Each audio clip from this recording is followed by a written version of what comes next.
Hey, y'all, Scott Horton here for Liberty.me, the social network and community-based publishing platform for the liberty-minded. Liberty.me combines the best of social media technology all in one place and features classes, discussions, guides, events, publishing, podcasts, and so much more. And Jeffrey Tucker and I are starting a new monthly show at Liberty.me, Eye on the Empire. It's just $4 a month if you use promo code SCOTT when you sign up. And hey, once you do, add me as a friend on there at scotthorton.liberty.me. Be free. Liberty.me. All right, you guys, welcome back. I'm Scott Horton. This is my show, The Scott Horton Show. I got Eli Clifton on the line. I admit I didn't really realize this article was more than a week old when I saw Gareth put it out there, but it is a follow-up to our last interview anyway, and I had missed it. So thanks to Gareth, and I don't care. Anti-Iran deal groups backed by, get ready everybody, $145 million. Welcome back to the show, Eli. How are you doing? I'm doing well. Thanks for having me. Very happy to have you here, as always. Great work here. Thank you. So, first of all, tell us the good news about who all in power, or with power, think tanks and whatever interest groups, I don't know, MoveOn.org, anybody, is actually lining up to push for the deal in Washington, D.C. Well, I think you've just actually hit on the follow-up article that I published at the beginning of this week, which does discuss the fact that there are a number of groups putting money in and actively lobbying to support the deal. They would include the Plowshares Fund, J Street, Move On, the Friends Committee on National Legislation, Americans for Peace Now, the Arms Control Association, the National Iranian American Council, and they are all actively fundraising. They are all spending on ad buys. They are all working the Hill and working their contacts to promote the deal and to get Democrats to hold the line and to support the deal. So that's the good news.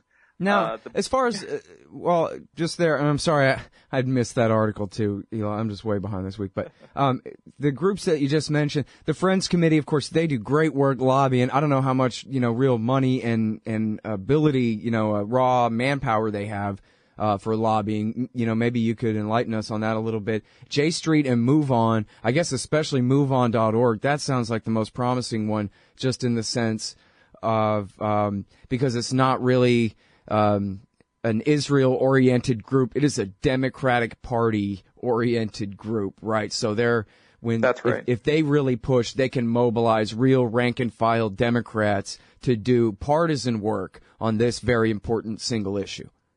Absolutely, and that, I think you're hitting on what is the good news here, is that these are very much, a number of these groups, even J Street, I would say, are very much out of sort of the Democratic Party machine. They are very much plugged into the party. They have good access on the Hill. Most of these groups have lobbyists who are certainly working overtime. This is probably their number one issue right now over the summer. Mm-hmm. But the bad news is, I think, something you just hit on there, which is that, their budgets are just a lot less than on the other side.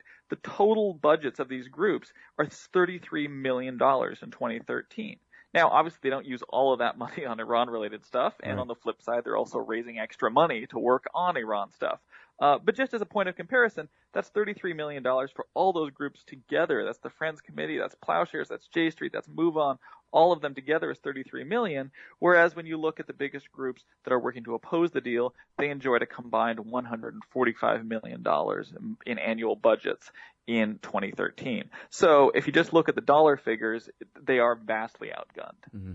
All right, now, and we talked, the last time we talked, you profiled the millionaires bankrolling this thing, hardcore Likudniks, who make no secret about what their agenda is, and that is trumping American foreign policy with Israeli foreign policy, basically. But now, what's your measure of, and we can get to the votes in the House and that kind of thing in a minute, but just as far as the consensus of people with power, the New York, D.C. corridor, that kind of thing, does it look like this expensive push by them is really making a difference on the margin? I mean, the people who already agree with their agenda already agree, but are they making a big difference with this money, do you think?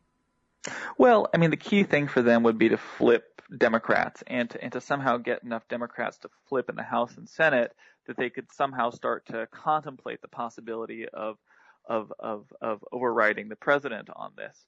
And I think the likelihood of that right now still seems rather dismal. It's hard to imagine that occurring. While they may lose a few Democrats here or there on the vote, which is now coming up in 50 days or something, it seems really unlikely that you're going to get enough to make the difference. Now, we're still early in that process, and right now the focus seems to be on blanketing the airwaves, getting television commercials out there, doing promoted tweets, doing Google ads to try to get people to call their member of Congress, specifically Democrats, and tell them that it's a bad deal and get them to encourage them to vote against it. The polling numbers so far suggest that that Democrats and especially Jewish Americans are actually supportive of the deal, and that overall the deal is relatively popular. Mm-hmm. Now, these numbers may have changed just with all the hype over the last couple of weeks, but I think right before the deal came out, there was a Washington Post poll that had, I think, 56% of Republicans supported the negotiations. And this was after the framework had been announced. You know, it was the outlines of the deal were known. Right. And so far, I think it's depending on how you ask the questions, you get sometimes slightly different answers. But for the most part, it seems as if the numbers are holding. I'm just looking here at I think it was late last week. It was on Monday. The Cato Institute and YouGov poll put 58% of Americans supporting the deal and 40% opposing it. All right, so now it really just comes down to the Senate and the House both, I guess. And just the Democrats on the margin, are they going to stand with their party and their president, or are they going to bow to the will of the Israel lobby? And it sounds like, pretty easy argument that they better go along with the president. But then again, the president's going to be gone in a couple of years, and the Israel lobby's going to be around. And they even announced, I read a thing the other day where they said, hey, you Democrats, we know your names, and if you think we'll ever forget this, you just watch when we bankroll your primary challengers for the rest of your life, or whatever, this kind of thing. That's real pressure. I mean, these guys are not playing around. Absolutely, and that's definitely the threat that they're going to be making. For what it's worth, I think the tone from the White House has changed. I think it took this president 6.5 years to realize that he was not going to make some sort of common cause with the other side, and that over the course of his entire career, he had largely, based his own successes off of, reaching across and in cooperation and in making deals. It's, in his tone over the past week, it's very clear that he doesn't expect the Republicans to back him on this, but that he's willing to put all the muscle that he can into getting Democrats to hold the line. Yeah. Well, and it's really, I was going to say, I won't. I started to, so now I have to say, it's such a tragedy that Rand Paul rolled over on this when we could be having such fun watching a fight in the Senate among the Republicans about this issue right now. Rand Paul seems to have largely dropped off the radar on this issue, which is something that I think surprised a lot of his supporters. Yeah, he poked his head up just enough to say something horrible and dishonest and then go away again, which I can endorse the last part of that at least. But now, and so, is it fair for me to characterize this as simply, just a Netanyahu, Bill Kristol joint going on here? These are hardcore right-wing nationalist Likudnik Israelis and their counterparts here, rather than, I guess, you have the broad Republican movement, but when we're talking about the people who are, they're the target, but the people running this thing, is that basically the only interest lining up to try to stop it? Well, I would certainly encourage people to just examine who's the biggest donor right now to the Republican Party and to this House and Senate on the Republican side, and that is definitively Sheldon Adelson and his wife Miriam Adelson, and they are clearly very close to Benjamin Netanyahu. They have assisted him in any number of ways, including running a free newspaper in Israel, which is largely seen to be sort of a mouthpiece for Netanyahu and for the Likud party. So I think it's pretty fair to say that at least one of the biggest donors behind all of this and who currently holds the most sway over Republican members of the House and Senate, in as much as dollars gives you sway, which is probably quite a bit, is someone who is very clearly aligned with Netanyahu and with the Likud party. Yeah.